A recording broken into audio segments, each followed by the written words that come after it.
It is important to remind us of the past. Today being the 6th of July is a commemoration of the breakout of the Nigerian Biafran War and the factors that led to the war is what we have, of course, endemic within the Nigerian system. It has not left, of course, the Nigerian socio-political and economic space. This conflict resulted from political, economic, ethnic, cultural, and religious tensions, which preceded the United Kingdom's formal decolonization of Nigeria from 1960 to 1963. Immediate causes of the war in 1966 included, but is not limited to, the military coup, the counter coup, and anti-Igbo pogroms in Nigerian northern hemisphere.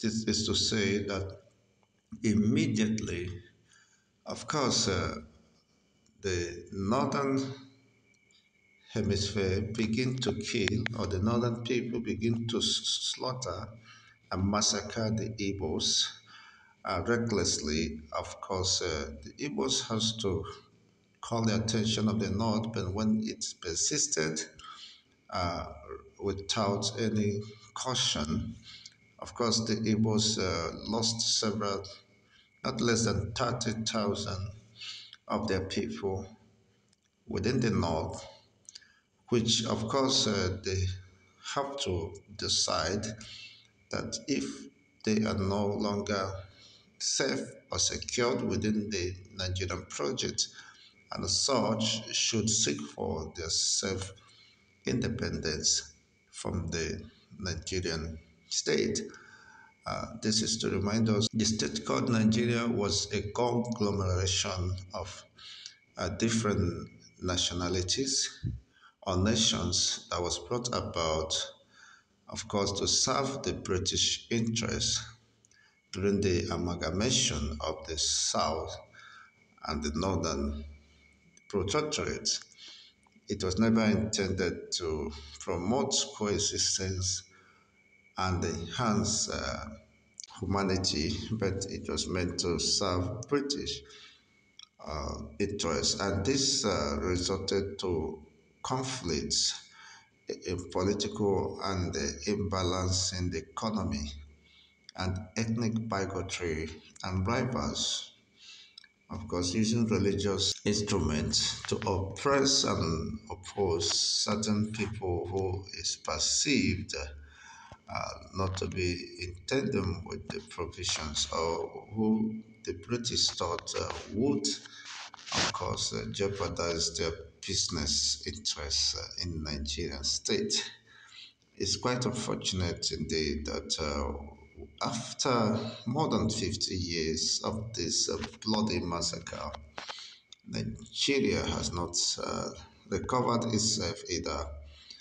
And it was learned that the war broke out at about 6:38 a.m. on July 6, 1967, when the federal military advanced in two columns into Biafra.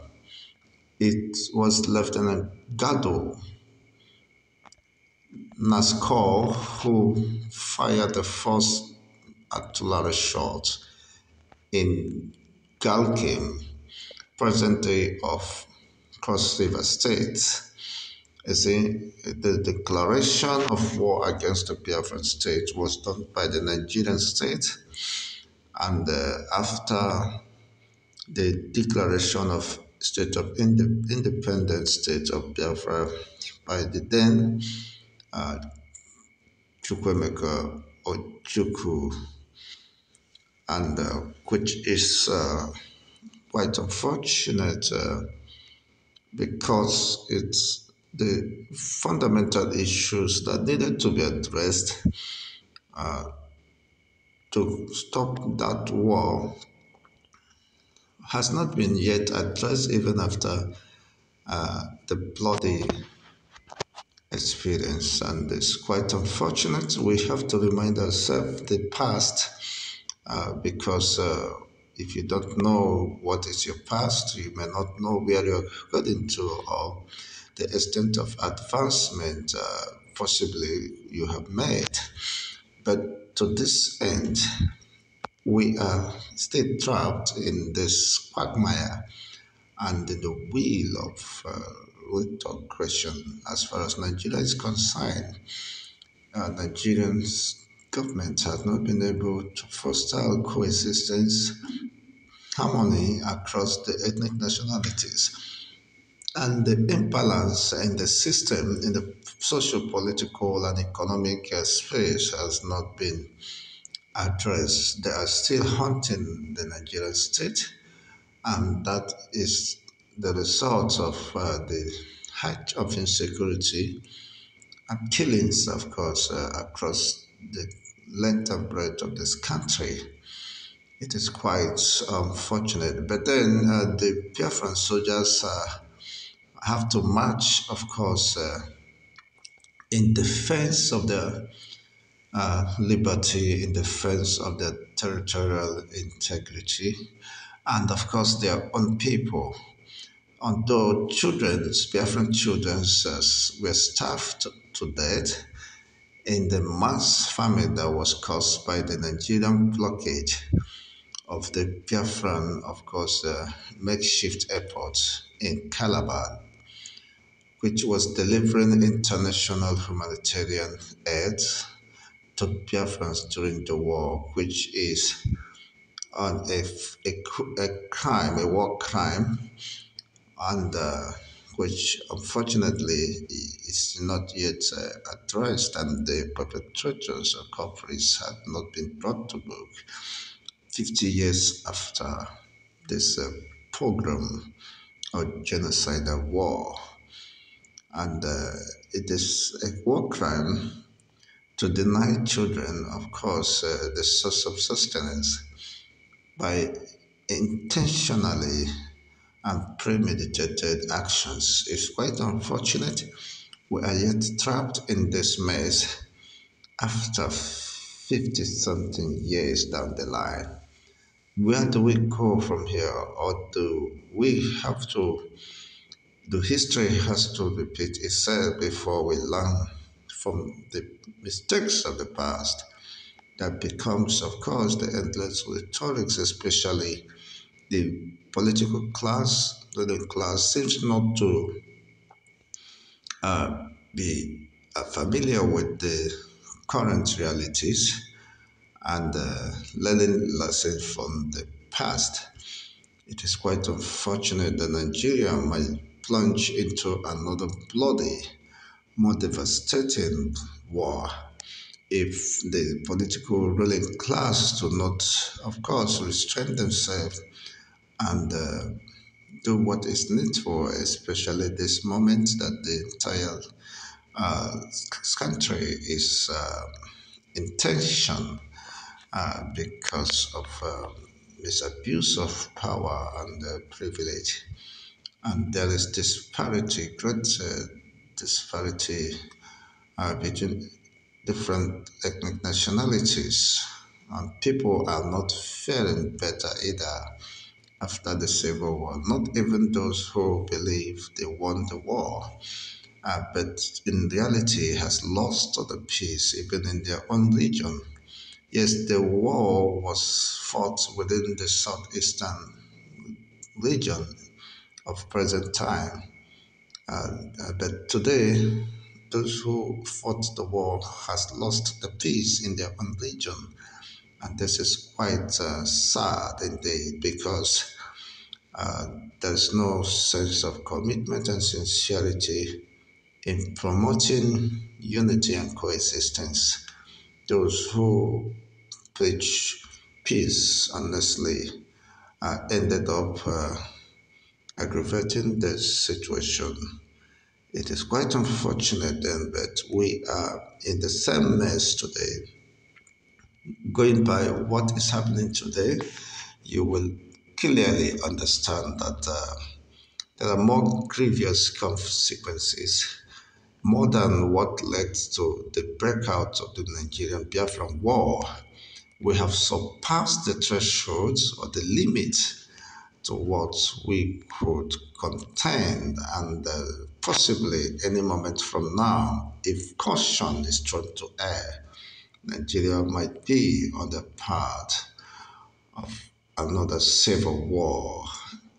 What this is not just a mere wish, but in reality, the indices are staring at us, and no one can live in such denial even at this moment. So, what do we do to get out of this world before it becomes almost too late to reverse? Well, I think I would want to leave you at the comment section to make your own submissions and observations on what is recommendations or whatever you think could be the way forward. Honestly, Nigerians had never been warned, never ever since the creation or independence of the Nigerian state. This, of course, culminated to the Nigerian Biafran Civil War. And unfortunately, those issues have not been given attention, of course, by the government of Nigeria to address, of course, the led administration of Gowon promised reconciliation, rehabilitation, and of course reintegration. But ever since,